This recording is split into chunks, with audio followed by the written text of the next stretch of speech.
gonna have to literally sit still because apparently if I move around this is just gonna sound like I'm fighting up the place. But hi guys, welcome back to my YouTube channel. I am currently in New York City. It is like 2 degrees. It is cold. To be fair, London's probably about the same temperature, but it's really, really cold here. And while I'm here, I'm actually settled. Me, my family, my friends just spent the last like week and two, yeah, it's like a week or two in total in LA and then Vegas. My next YouTube video was supposed to be my mukbang, and I filmed the whole thing. It was absolutely perfect, and then when I went to edit it, the quality was pants. So I don't know whether I done something on my camera while I was editing it. I think I overexposed it because I had a ring light, put it up to like the highest brightness on my camera, so the whole thing was like really grainy. So I'm just in the process of deciding whether to actually post it and just deal with it and let people cuss me out for posting a crap quality video, or whether to reshoot it. So I thought I would do this one next because now an announcement has been made that I've just been signed to Elite, and just doing the Soul Train Awards and just certain like modelling work and acting work that I'm now doing. I thought now was the right time to answer all the questions I've been having about my modelling experience, how I started, where I see myself, what my challenges were, what the pros and cons are. So yeah, it's just like a quick chit chat conversation, and I hope it is useful and insightful, and I hope you guys enjoy.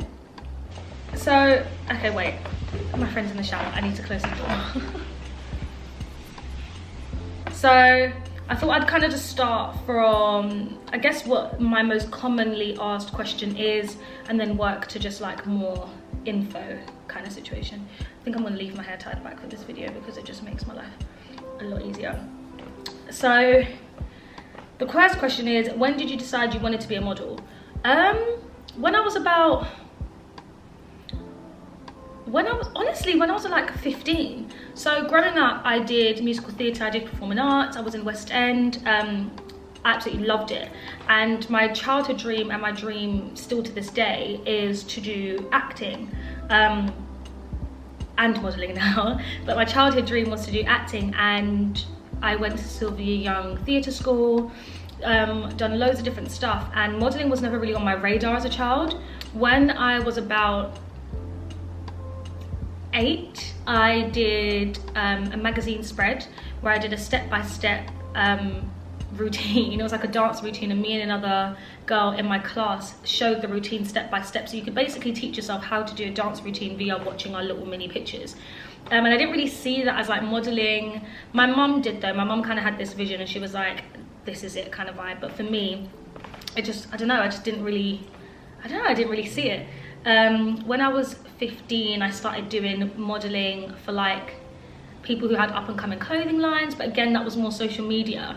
And when I was, I would say 18, maybe even 19, I did a editorial photo shoot, and the picture ended up in Vogue Italia. So I'll show you guys the picture.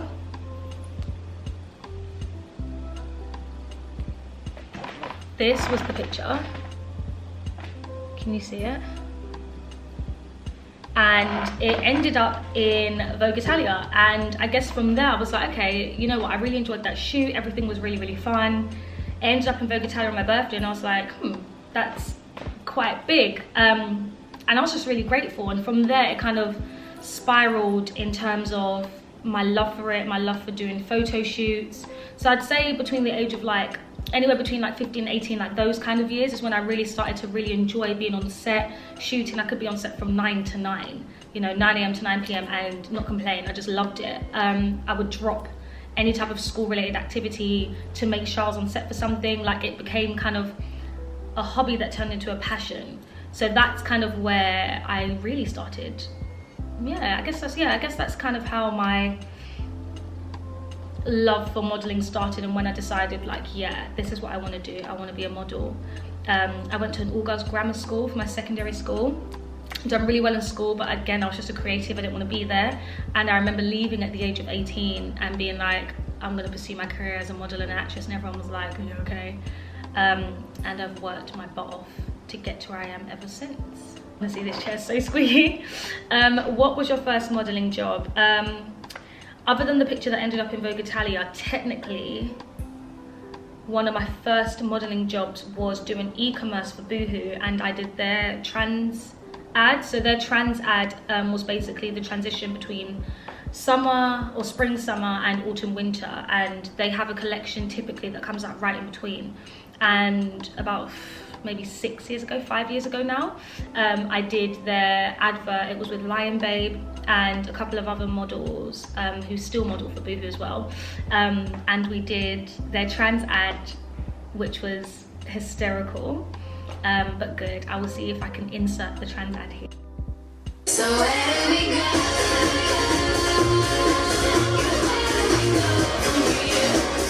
Sponsored by Boohoo.com. And yeah, I did their e-commerce as well. I can't with this squeaking, it's just ridiculous. What was the hardest thing you've had to face in your modeling career?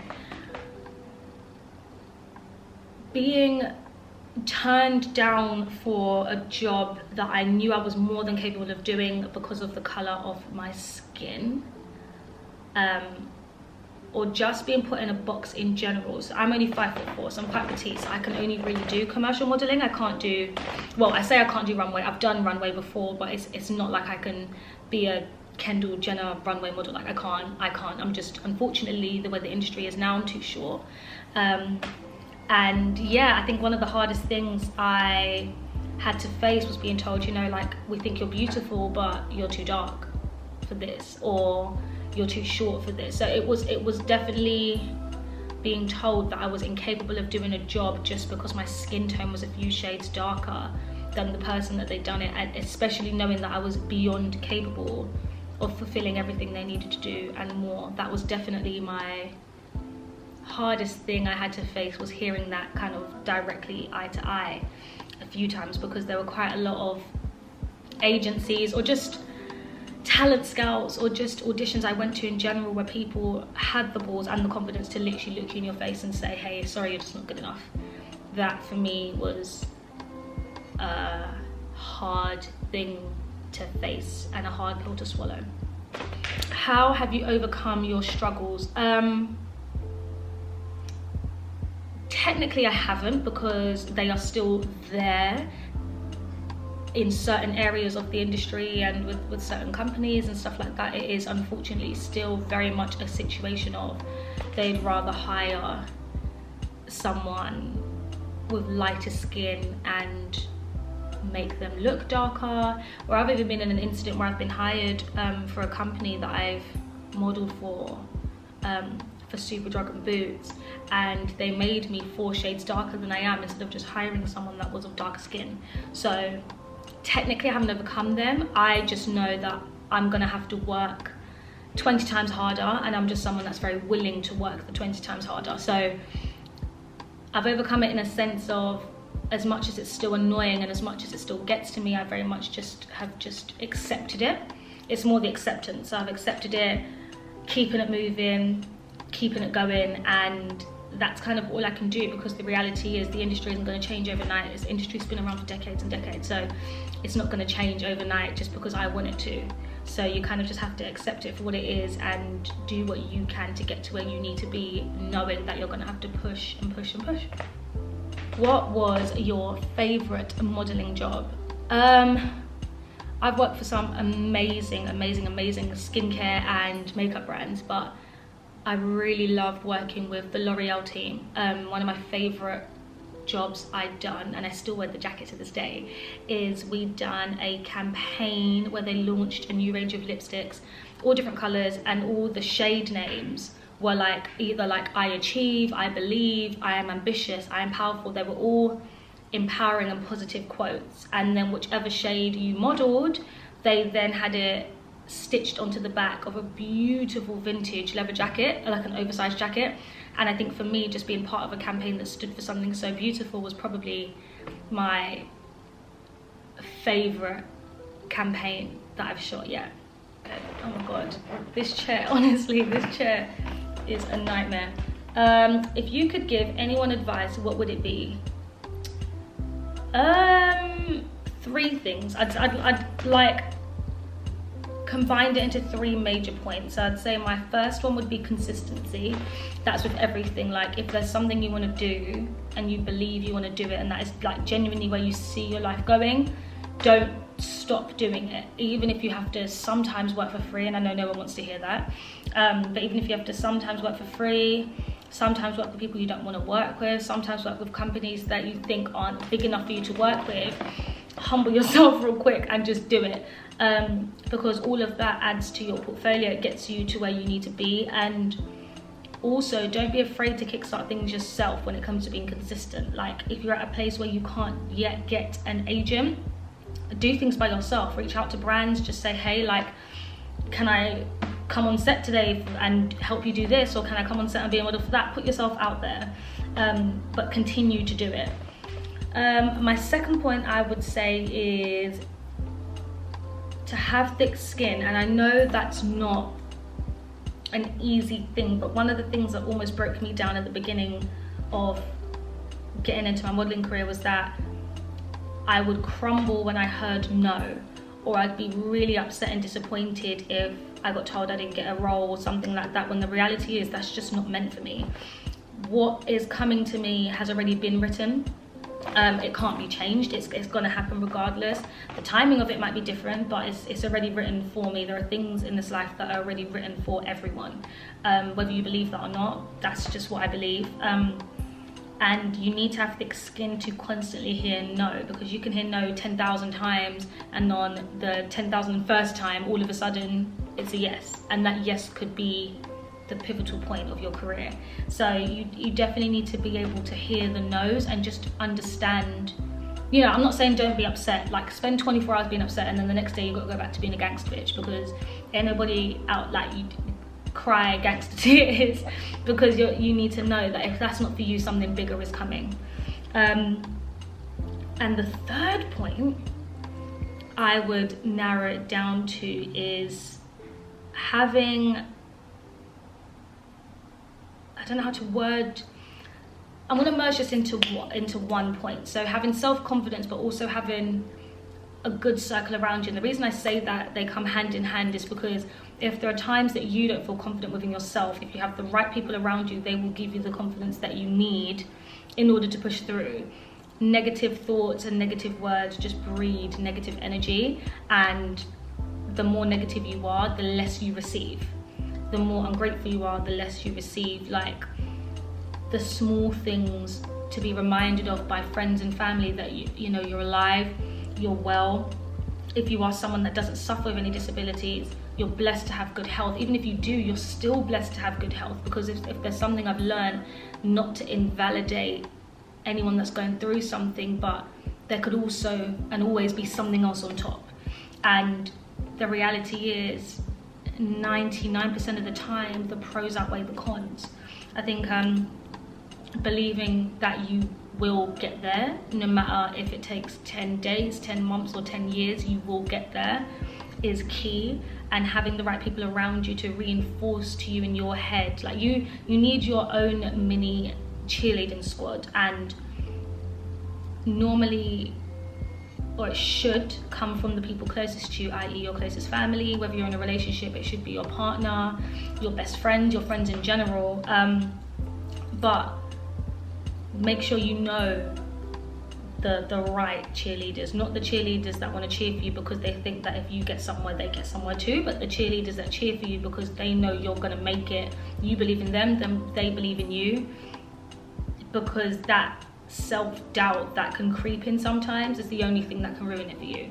Like I said, everything's already written for you, and if you sit there and doubt yourself, it will just go to someone else.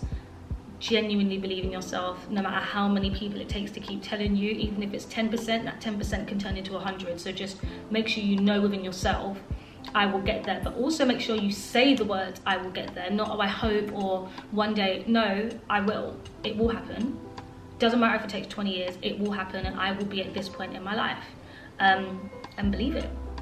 Make sure you believe it when you say it. How would you advise someone to start their modeling career? I would advise to give it a go. Just start. It sounds really weird to just say just start, but if it's that you need professional pictures, find someone that has a camera. Even if you have to pay them for studio time, get some headshots done, get some professional pictures done, send it to every agency that you possibly can to apply, go to walk-ins, do photo shoots, even use social media. I know social media is a separate platform, but social media now is a huge way that a lot of agencies scout their talent. So use every platform you can and talk to everyone you know. There is no harm in asking. The most you can get told is no, and 90% of the time you're not going to get a no. So a lot of people are willing to help the beginning processes. I know that you can get no's when it comes to going to castings and stuff like that, but when it comes to saying to someone, hey, can you help me take a picture? Or hey, can we shoot? Hey, if I pay you this much, can we get the shot? They'll do it. And if they don't, then go to someone that will. But just don't stop pushing when it comes to starting it, and don't feel like you shouldn't start it because someone else is at a different level. There is room for everyone. I know people think, oh, there isn't, but for those who work hard, don't stop, they're consistent, they're persistent, there is room for you. And if there isn't, people will make room for you. So put yourself in a position that you can say, you know, if you're not going to be given an opportunity, or it doesn't just happen for you overnight, because, you know, some people are blessed that it just happens for them overnight. If that is not the case, go out and start. Go out and say to people, I really want to get into modeling. Can I have some advice? Watch videos online of how other people started it. And don't feel like you shouldn't be. So always push and do what you need to do to get to where you need to be. If you weren't a model, what would you want to be? An actress, which is what I plan on doing anyway, acting and modeling. But if I wasn't in this industry as a whole, believe it or not, I wanted to be a child psychologist. I liked the idea growing up, especially in school, of psychology and understanding the mind and understanding why people behave in certain ways and how childhood affects your adult life and stuff like that. It was never my first choice, but my fallback was child psychology. Now when I look at it, I'm really glad I didn't do it, because I definitely would not have had the patience, because I can sometimes be quite impatient. But yeah, I definitely wouldn't have had the patience to do it. Well, I would have probably learned the patience to do it if it's something I really wanted to do, but yeah, my fallback would have been child psychology. And I probably would have worn this hat in all of my meetings and my sessions too, because the girl loves a hat. So this is how I would have looked if I'd done any sessions. Who is your biggest inspiration in the modeling industry, UK and USA? Growing up, it was obviously people like Naomi Campbell, Tyra Banks. I really wanted to be on America's Next Top Model, but the more I am within the modeling industry, the more it turned into less of the iconic, well-known people and more of the up-and-coming, taking you by storm people. So the people like, I mean, she's still iconic, but Winnie Harlow, Slick Woods. I like the models that don't fit into the stereotype, but are still showing you that they can and will do absolutely anything, and they are absolutely smashing it in life. But on the business side, in general, it would be someone like either, and I know they're different, but either Oprah or Rihanna, because I feel like she came out, you know, Rihanna came out with her makeup line, and she was someone that used, for better use of the term, alternative models. And what I appreciate is that she used beautiful people in every way, shape and form that want to be in this industry, that have a dream and want to make it. And she was like, yeah, let's work together. And well, Oprah's just a businesswoman through and through, to be fair. But what I appreciate is that that's the road and the route that was taken to get to where they are. I really appreciate that. And then I obviously have my runway models like Adriana Lima, Kendall Jenner. Love them. The Victoria's Secret models in general, I think, are just like mind blowing.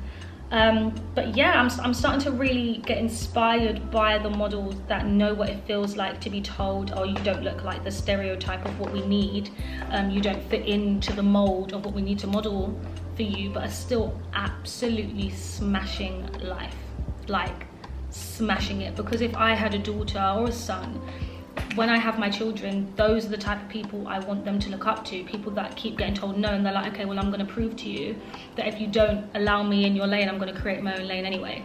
That's kind of the vibe that I really like and appreciate, and that's kind of now especially where I get my inspiration from. Who would you like to model with, brand wise and or person? I have worked for and still work for brands like L'Oreal, Maybelline. What I would love to do with them is do like a collection with them one day, but I don't see that until further down in my years. Fenty is probably, and I'm putting it out there in the universe, just if Rihanna would like to catch that moment, that'd be great. But Fenty is definitely a brand I would love to work with, as well as Charlotte Tilbury. Both classic and timeless styles of makeup, but you can use both of their styles of makeup to make really eccentric looks. So I would say those two brands are like my one day brand. Yeah, definitely for who I'd want to work with and who I'd want to collaborate with as well. Long-term wise, collaboration wise, as well as those two brands, I'd definitely like to do a collaboration with L'Oreal and Maybelline, definitely, just because working with them has just been absolutely amazing. But then I've also worked with, you know, EX1 Cosmetics and stuff like that, and Elf Cosmetics out here in the States too. So yeah, definitely a variety of companies. That is makeup wise, modeling wise, clothing wise. It's gonna sound really, it depends on the spectrum, but for me it's either a Topshop, because I love a Topshop, and when Jordan Dunn did her Topshop work, I was like, girl, I feel you, this is what I love. Or sports brand wise, so either Puma or JD Sports as well. I was sponsored by Puma. I worked with Puma for ages, but to do like a collection with them would be absolutely amazing. And then on the other end, it would have to be, I'd say, if I was going to pick like a seriously high-end designer, it would more than likely be, and I know someone's going to cuss me up for the way I'm going to pronounce this, so I'm going to pronounce it in every way. I'm going to say it the basic Londoner way, which is Givenchy, because we're just basic, or the Givenchy, however you want to pronounce it. That is them, and Balenciaga. Those are my brands. So definitely them as well. Oh, again, putting it out there in the universe. If anyone would like to catch it, feel free. Hands are open. You just put them together. Like, it's just a little, you know, it's not hard. We're just gonna make that be a thing. And last question. I like this question, mainly because it doesn't have a definite answer, because I'm very much a I'll show you rather than I'll tell you kind of person. The question that I get asked a lot is, what can we expect, or what is in the pipeline? And 2020 is the year, so you will see what has been worked on, what is coming. Hopefully everyone likes it. If you don't, I'm gonna keep trying until you do. But if you don't. But yeah, no, I'm very much someone that will show rather than tell. But let's just say it's onwards and upwards only. I don't go backwards.